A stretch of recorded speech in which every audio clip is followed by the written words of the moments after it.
যারা ওয়েট কমাতে চান তাদের জন্য উপকারী টিপস সহ বাচ্চাদের জন্য মজাদার একটি নাস্তার পিস মাছ কিনে কিভাবে ধরা খেলাম সেটাই দেখাবো আজকের ভিডিওতে। Hello, it's me Mishu from মিশুস box.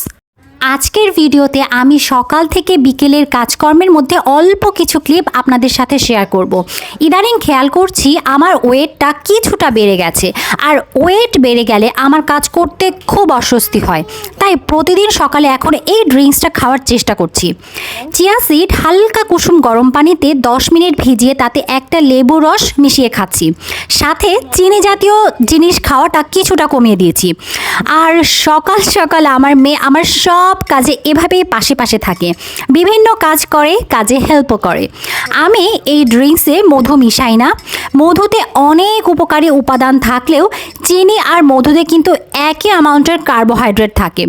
এই ড্রিঙ্কসটা খেলে তার পাশাপাশি খাবারটা কিছুটা কন্ট্রোল করতে পারলে ওয়েট অনেকটা কমে আসে। তবে যাদের লো প্রেশার তারা একটু বুঝে শুনে খাবেন।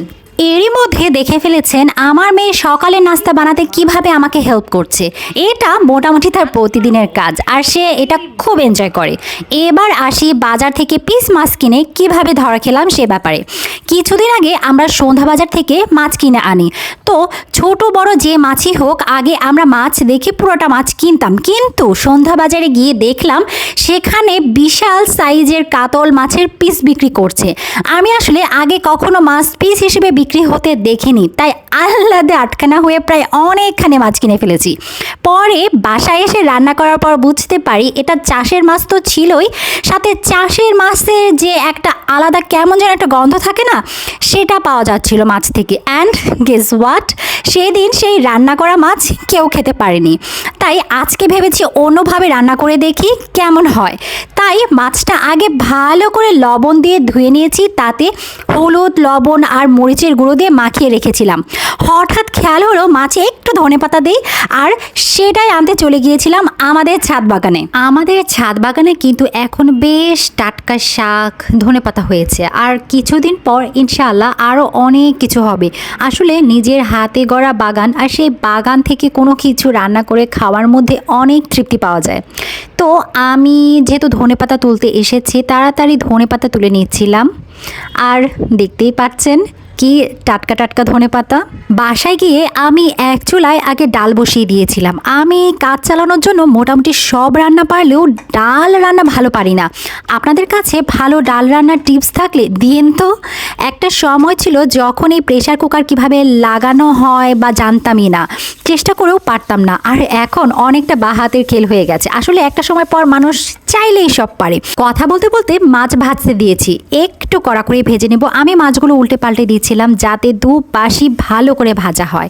এরপর পাতিলে পেঁয়াজ কুচি ব্রাউন করে ভেজে তাতে পেঁয়াজ বাটা, রসুন বাটা, হলুদ, মরিচ, জিরে, ধনে গুঁড়ো দিয়ে ভালো করে মশলা কষিয়ে নিয়েছিলাম। আসলে মাছ, মাংস, সবজি যাই রান্না করেন, মশলা কষানো ভালো হলে রান্নার টেস্টও ভালো হয়। মশলা কষানো হলে তাতে মাছ ভাজাগুলো দিয়ে দিয়েছি, আর সামান্য পানি দিয়ে দিয়েছিলাম ঠিকঠাক মতো মাছ আর মশলা হওয়ার জন্য। কিছুক্ষণ পর তাতে টমেটো কেটে দিয়েছিলাম। মাছ রান্না হওয়ার কিছুক্ষণ আগে কাঁচামরিচ, ধনেপাতা দিয়েছিলাম, আর টমেটো আর ধনেপাতার কম্বিনেশন রান্নার টেস্টকে বাড়িয়ে দিয়েছিল।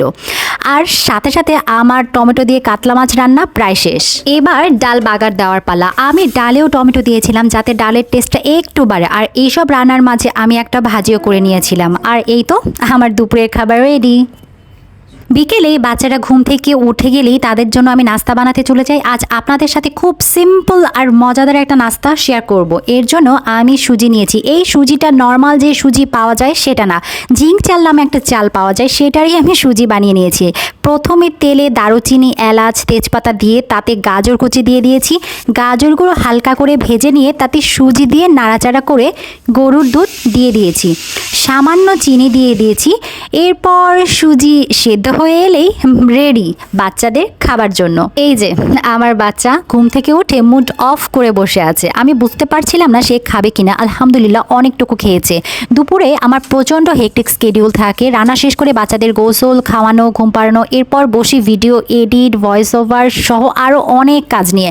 এসব করতে করতে বেশিরভাগ সময়ই মাথাটা ধরে থাকে, আর তার জন্য সন্ধ্যায় চা বা কফি আমার লাগেই। ব্ল্যাক কফি আমি খেতে পারি না, তাই চিনি ছাড়া কফি এখন আমার বেশিরভাগ সময়ের সঙ্গী। আর কফি খেতে খেতে বিকেলে বাচ্চাদের সাথে এভাবেই সময় কেটে যায়। আজ এ পর্যন্তই, দেখা হবে অন্য কোনো ভিডিওতে। Thanks for watching.